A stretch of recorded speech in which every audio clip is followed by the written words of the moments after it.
got my brain fried. I was knocking girls down like a drive-by. Good afternoon and welcome to another episode of the podcast for Mental Health, A Quiet Enemy. With me I have my two co-hosts, Mookie. What's up? The streets are about to speak. And we have, welcome back, we have Eric. What's going on? It's good to see y'all. So we're really excited today for this is probably our fifth recording. And we're really excited because we have two very interesting guests. And I got to tell you, with this particular episode, it seems like it's a real family affair.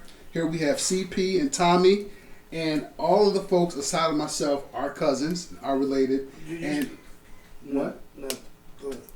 Are related. And so I'm happy to present their story collectively.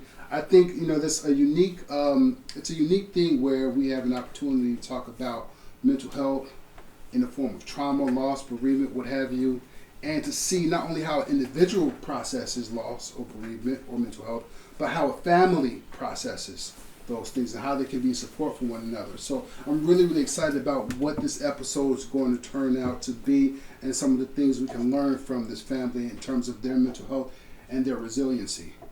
So with that being said, we have a shout out, right? Yeah, we got a shout out today to the Dripping Root out of Minneapolis, Minnesota.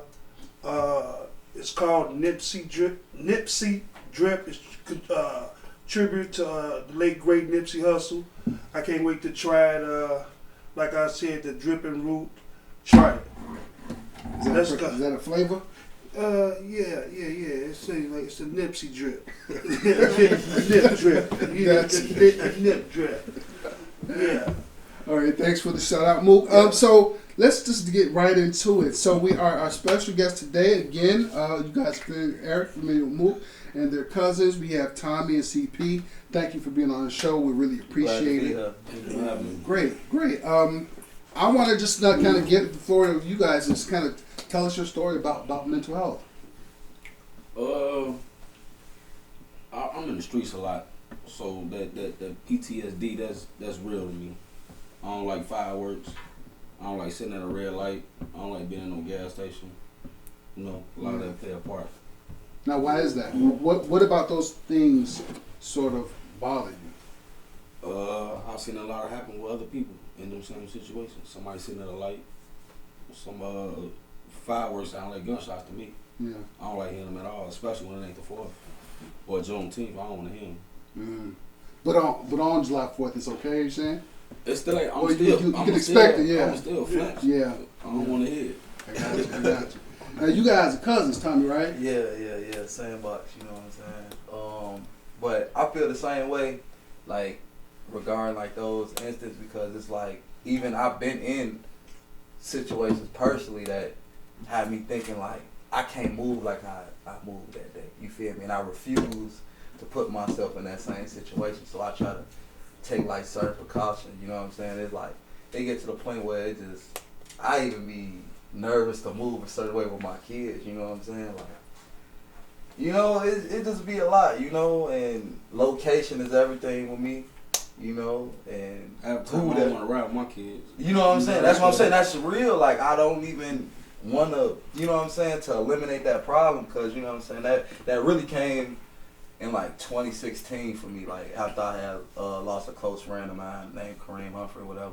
Yeah. Like, we got into it with his alleged, you know what I'm saying, at a point in time, like, at a gas station, and then, like, days later, you know what I'm saying, I'm having a conversation with him about, like, stuff is finna start escalating in this situation, because, you know what I'm saying, you see the baby steps in it. It was like, at first it's like, all right, we fighting, we out the bed, but now it's like, they don't want to fight us no more. But they still talking crazy, so it's like, what else you think gonna happen after this? So it's like, I'm trying to, you know what I'm saying, you seeing stuff before what it is, you know what I'm saying? Mm-hmm. So, like, days later, you know what I'm saying, I get the call, you know what I'm saying, he got killed in a drive-by, you know what I'm saying? So that was just crazy to me, you know what I'm saying? I even had a moment where I tweaked out with my first child mama.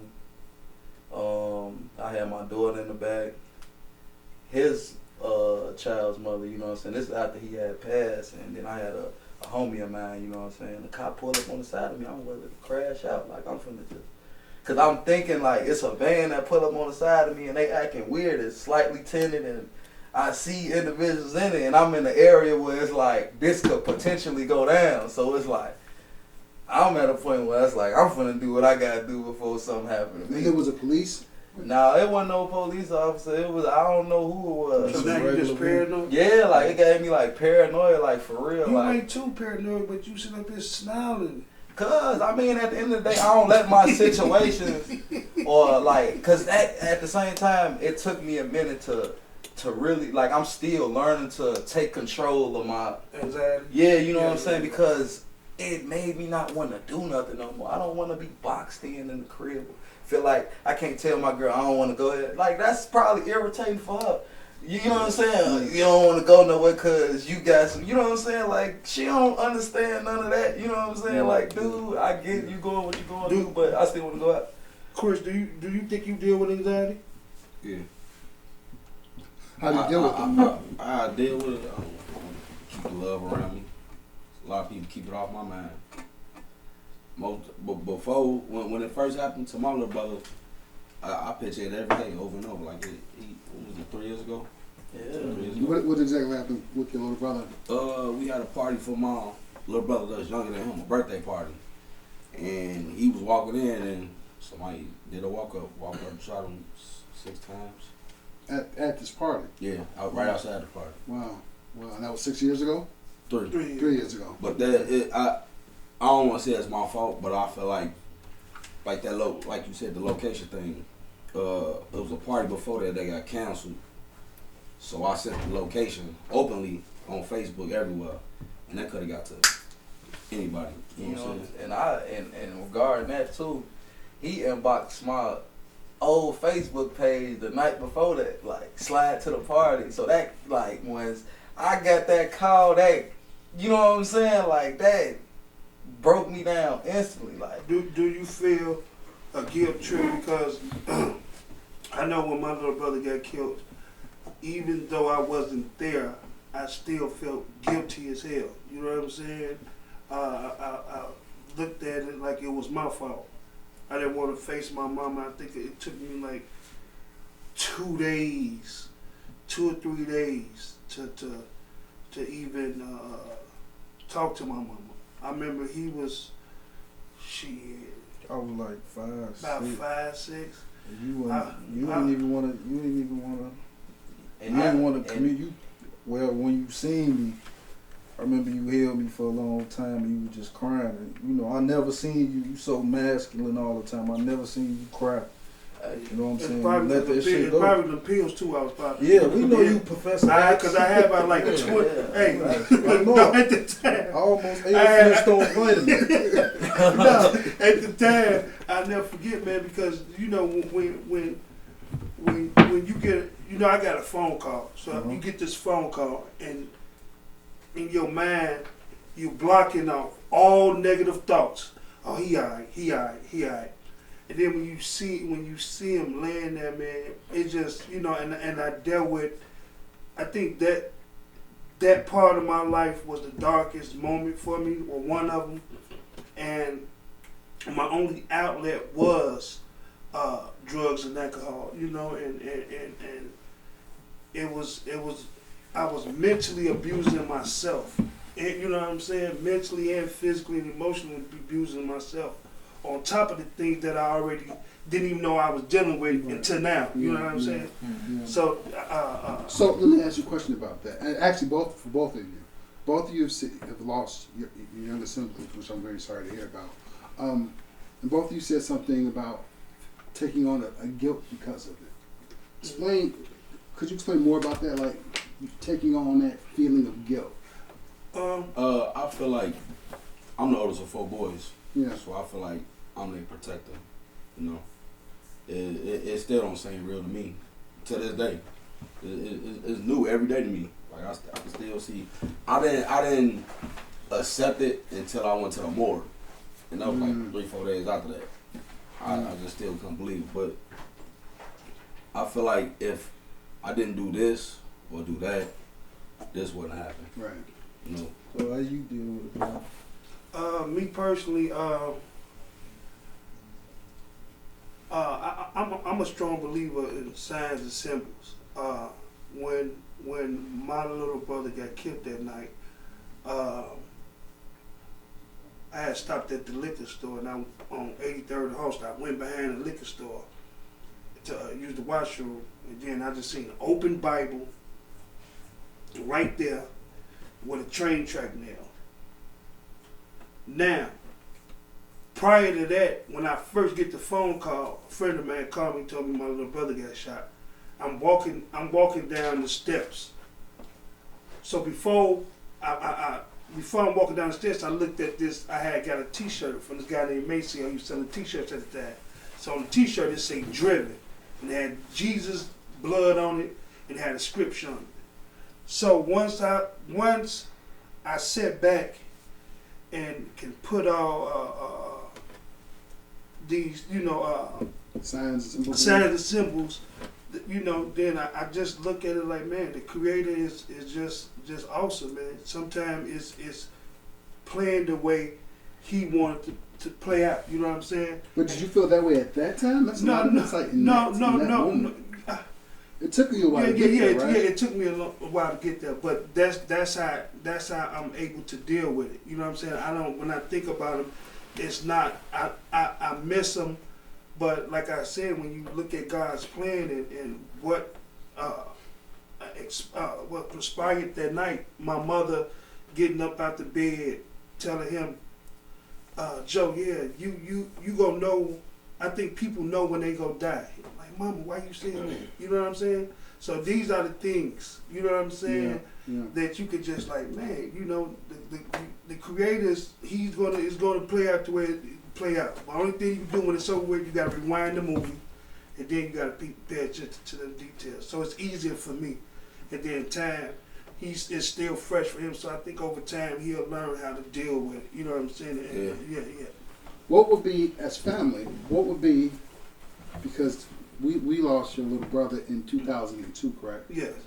And you lost your little brother in 3 years ago. Yeah. So you've had a lot more time to sort of process Yeah. that loss and bereavement. So what lesson could you give to him, do you think, about processing, since you've had more time to process? He got to rewind that movie. You got to rewind it and put them pieces together, because it was already planned out the way it was going to go. And with I think something.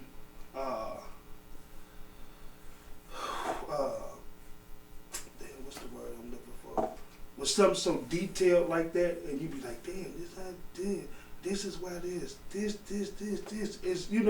it's like you could just how you just watch a movie and you trying to guess what the movie you can tell yourself foreshadow. Yeah. So for me, like I said, only time will heal, but you can't blame yourself. You can't never blame yourself, because there's nothing that you could have did about it. Nothing. How long did it take you to come to that point, to figure out that you can't blame yourself?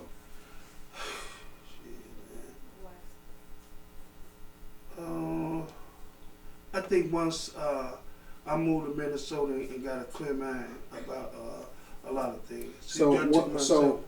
When did, from the time you lost your little brother? 2002 to, man, because I was still on them drugs. Them pills was on. Professor X. Man. I'm kind of the same way when it comes to liquor. Yeah. I drink a lot of liquor. Yeah. And I was coping with that, with them ecstasy pills, but I was coping, and packing down and not dealing with what the truth is. So when did you move to Minnesota? 2005. So it was 3 years before you started to sort of kind of feel differently. Feel different. Yeah. But you had to get yourself out of the environment. Yeah. The environment played a big deal on it. So what about you guys in terms of you losing your brother? Have you had an opportunity to get out that environment, or are you still kind of in that same space? Since kind of out that space, in and out, But I just recently had a daughter, so my kids be my peace. Yeah. And I say the same thing. Like some days are better than others. Yeah. I say like, you know, some days you know what I'm saying. Especially like with the internet, they'll have a memory or something. You know what I'm saying? Yeah, the internet, Something like Facebook that. makes it Like you know what I'm saying. You'll have like a memory to Facebook pop will up, drop and then you'll be a like, picture, damn. You know what I'm saying? So good and bad days. I want to be a little more clear about that. What will make a good day? What will make a bad day? Okay. Well, for me, a good day. You know what I'm saying? Like, I mean, I wouldn't really be dawning too much on it. You know, cause like. But I ain't gonna lie, I ain't even gonna say I had bad days. When I had I had a bad time. Like, I'm gonna say it like that, like, cause I'm a year clean on Zans and Leans now, you feel me? Cause I used to go crazy. Like, You used to pop Xannies? man, Zanny family, you hear me? For real. I swear to God, I can't make it up. Like, cause in the year that I lost Kareem, like, I had a seizure that same year. You know what I'm saying? Like, overdoing lean and Zans and stuff like that. You know, abusing and stuff. Like, me looking back, like, I probably spent like 10, 12,000 on that alone. What made you stop? My firstborn. She wasn't even born yet, you know what I'm saying? But, you know, it was just like, I gotta live for something. But then, after that, Cuz ended up happening, you know what I'm saying? And I went through that time alone. Cuz was like, he was in the Navy. This like who I talk to on every day. So he in the Navy. I ain't even talking to him like, you know what I'm saying? This the person who I call like anything, you know what I'm saying? Right. I can't talk to him like how I want to talk to him. So, you know what I'm saying? I'm trying to slide on Cuz Yeah, as much as I I can. feel like when Mikey left, that brought us closer. Yeah, you know what I'm saying? And Since we was shorties. yeah, you know what I'm saying? Yeah. Because when we was younger, we was like, shit, we stayed over their house. Yeah, shit. you know what I'm saying? They used to come to, you know, Grandma Sharon house, you know what I'm saying? We always be, you know what I'm saying? But, So you guys kind of found a stronger relationship based on loss. And I hate that it be like that. Yeah. Though. That's the one thing though Now I want we- to change. I hate that. That's You when, took that.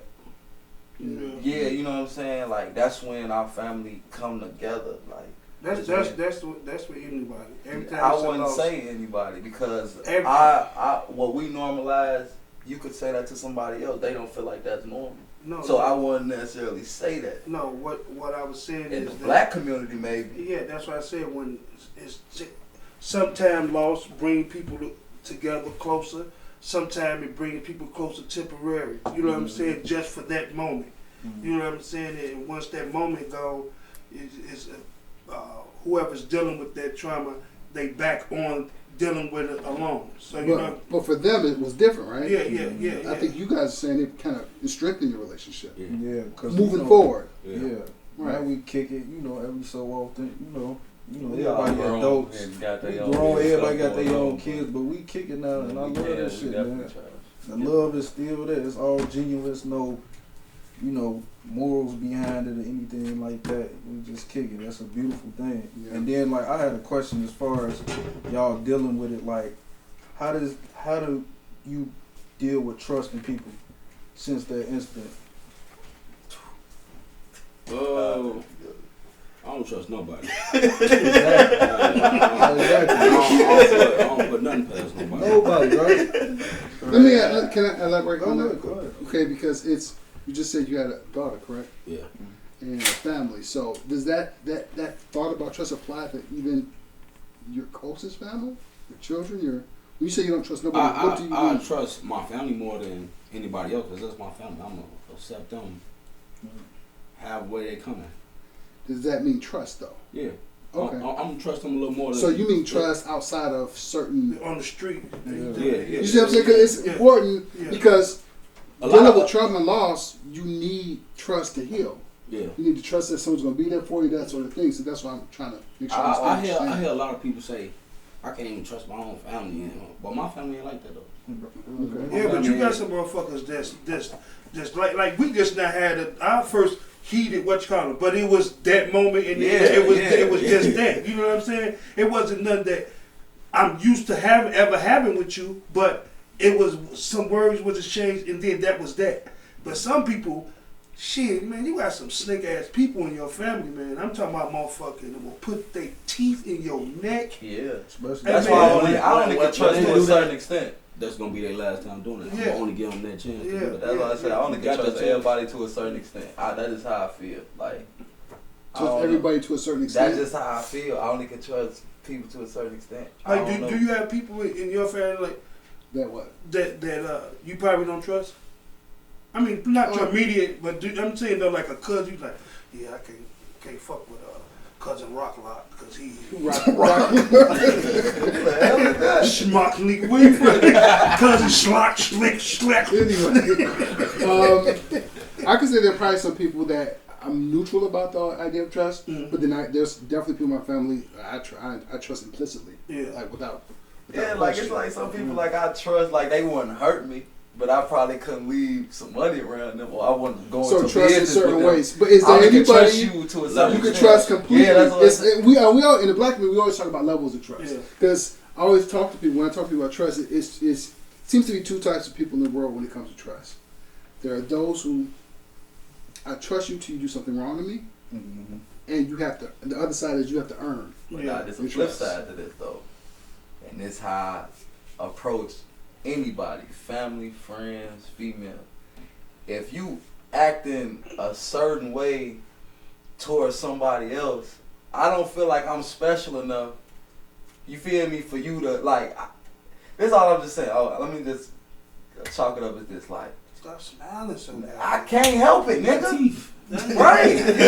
You a hater. He's happy. You a hater. It's family. It's a family. It's a mini family. You a hater, man. Let him get his thing out. It's a mini family. No, but it's Damn, like, nigga can't be that's what I'm saying. So what were we saying about trust? No, it's like sometimes I feel like certain stuff not gonna happen to you for you to learn from it. If I say you do something to somebody else that you know what I'm saying, that you done told me this your 15, 20-year homie, and I come around, Yeah. you know what I'm saying? I don't think that you could. I'm not gonna put that past you to do it to me. Yeah. You just met me. If I see somebody putting their homie business on Yeah, Facebook, like I know what you type put of my person. business on Exactly. Facebook. Why would I confine to you about anything if I know you doing this to somebody and you don't even know me? Fuck the Facebook, that face to face shit. Like you really gotta dissect certain Yeah. situations, cause they get real personal with you.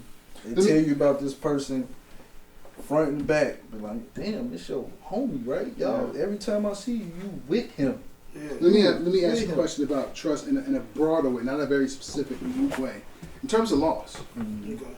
it's a moment of shock and awe. Sometimes it's trauma, and the pain is very intense and overwhelming in that moment, and it can last for a while. My question about trust in that space is: did you, especially in hindsight, trust that it will get better, that you would eventually feel better, that you'd eventually heal from that trauma?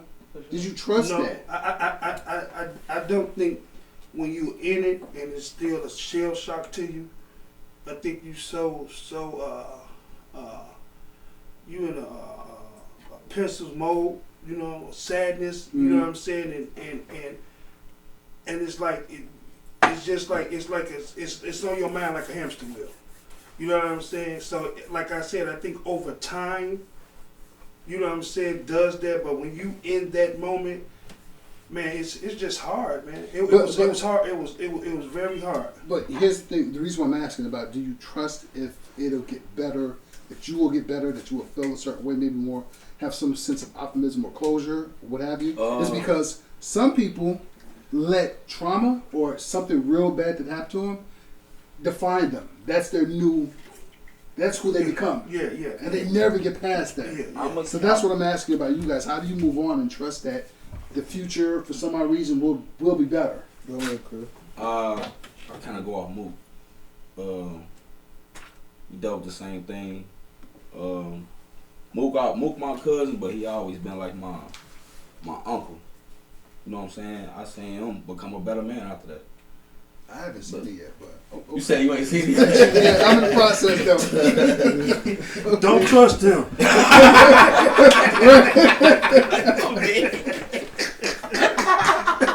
But I'm still waiting to see it. But like I said, He's been like an uncle to you, ain't he? Yeah. I never understood how people deal with close deaths, and that's I seen a lot of deaths in front of my face, but something that close to me that I've never seen it. I never understood how people cope with it or handle it or move on from it, and he was an example for me. So would you say that since 3 years ago to now, you do feel better, or are getting better, or have been able to process some of like the pain? Yeah, I wouldn't even been able to talk about this a little while ago. I wouldn't. To be honest, it's the most I ever talked about. To be Right. honest. That's I really don't say nothing about it. Yeah. You know what I didn't like and what I don't like. I don't like when people bring my brother into conversation. Mm. You know what I'm saying? I don't like that. I like to let my brother rest on Joe, all that shit, and I see a lot of the youth does that, you know. And when I was younger, and when I was dealing with my loss, I cut a motherfucker off because I just didn't like that. I don't want to keep I don't want to keep rehashing. You know what I'm saying? Or you're drinking with somebody and they want to start, man, your brother. Look, man, I'm up here talking about the game, motherfucking whatever else we talking about. Why are you doing that? Why is that on your mind? You know what I'm saying? So Let me ask you a question about that, because this is in terms of healing, if you will. You came over my house about the guys. They came over my house about 3 weeks ago, and we were there for about 2 hours, 2 or 3 hours. And by the end of the evening, we were listening to your little brother, and we were celebrating him. You brought him up. Did that bother you? No, because he was in the. That's when he That loved was music. Initial pain. You know what I'm saying? He loved music. He was in this element, and to hear him 20 years later still sounding like that. You know, only thing I'm like, damn, this boy is missing. Is if the YouTube was going on back then, you know what I'm saying? What would he have done with music? You know what I'm saying? So, other than that, it was a celebration. I haven't heard it in a long time because I don't want to be listening to it over and over again, sad and bad. But at that moment, it was a celebration. Shit, I was with y'all, and you know what I'm saying, and it felt good. It felt right. You know what I'm saying? So I guess the point I'm getting at, and I thank you for breaking it down that way, is that I think to heal from loss like that, you have not. There's only a few choices you have, and I think one of them, particularly for Joey, because we all knew him and loved him, is when we think of him, we think about those good memories. We think about his talent. We think about his swag, because he had tons of it. When I think about Joey, and he pops in mind often, particularly in the month of August, I just think about his talent. I think about him calling me every morning at 8:30 with nothing to say, just to do it for a while, right? But I think for any type of loss, the way you heal from it is the person that you love and miss. There has to be room for those good memories. Yeah. You have to make room for them. Yeah. Would you say that has that been helpful for you? Yeah. My brother a comedian, fraud god. Fraud god. Scam likely. Never seen nobody sit on the edge of their bed and just make money like that. But that was my big brother. Yeah. And he really my little brother. Yeah. You know, most of the time I cry, but I cry from just them memories. I get a picture of them good memories, you know. Right. He 1 year younger than me. We always felt like we was twins most of my life. Yeah. And he got a child too. He left a child behind. So when I see his child, I see him. Yeah. That's hard. Yeah. That's real hard. But positive memories are going to be an important thing for people who lose loved ones, right? Particularly when that loss is abrupt, out the blue, not natural. Sometimes all we're left with to heal, to move on, is the memories and the relationship we have with that person. And we got to focus on that sometimes. So, Chris, what advice would you give a person that's going through the same thing that you went through? Take it one day at a time. can't tell nobody to accept it. I don't even accept it. You know, I don't never want that to happen to nobody. Like you said, the positive memories, think good thoughts. You can't always. If you keep crying about it, you're gonna keep crying about it. You know what I'm saying?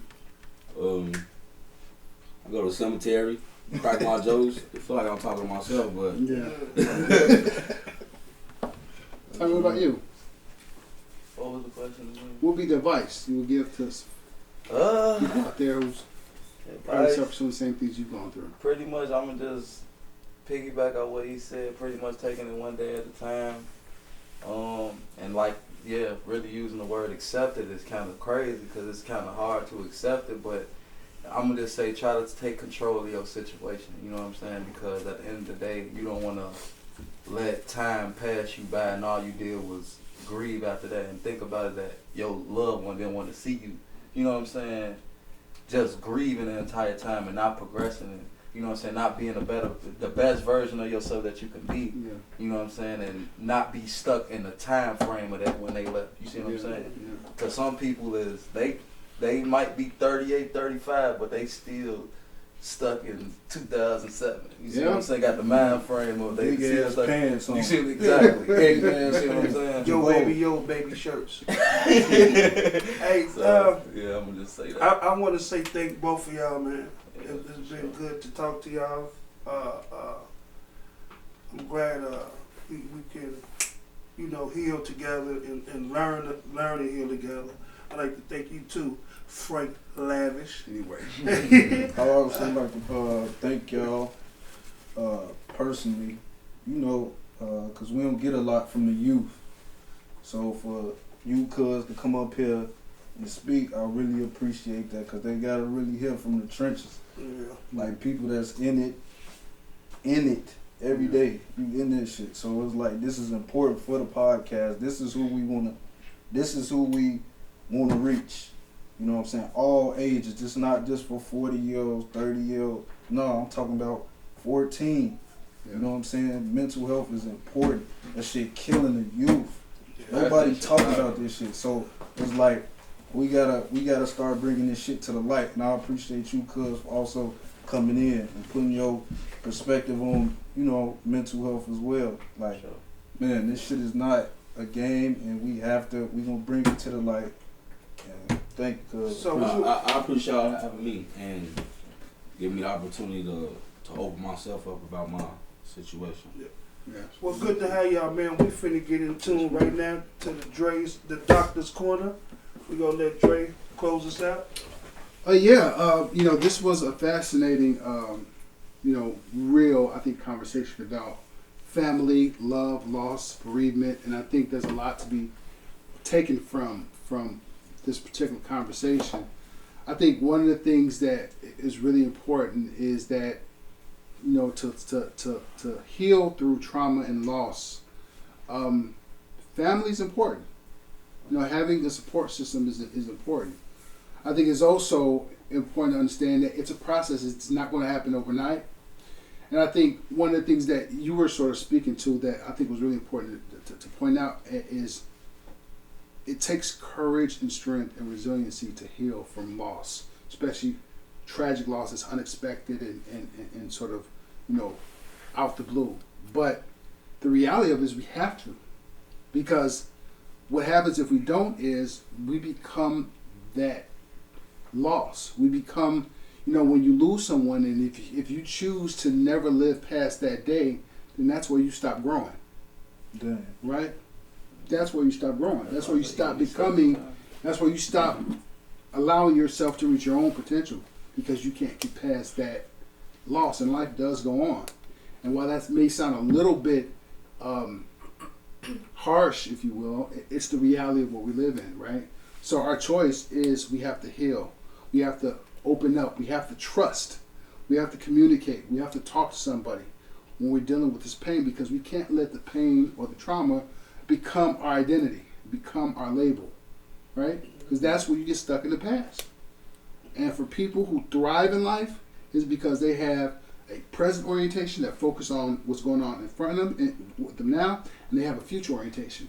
They think and they plan about their future. They imagine, they hope for the future. But sometimes when people were dealing with trauma, they get stuck in the past and they can't get past anything else. So I think what you guys are doing in terms of healing is you guys are on that right path. You know, Mook, I've known Mook for all my life, and I remember when you lost your brother, and I remember the pain and everything that we all went through, particularly you, and to see where you've come from that point. I've witnessed the growth, the healing, the wisdom, the insights that you've developed. It lets me know that you're healing, that you're in that process. So that's our show for today. We'd like to thank CP and Tommy for coming out. This is a full family affair. We really appreciate you guys coming and tuning into The Quiet Enemy. For sure, no problem. Oh, absolutely. And when your mixtape coming out? I actually just dropped 2 mixtapes. Is that right? Yeah, Luther Scams Rolls. You know what I'm saying? That and the deluxe just dropped. You know what I'm saying? So y'all go get that. Instagram, One Finesse Bro Tommy. You know what I'm saying? And Facebook, same thing. So if you're listening, tune in, comment, support it.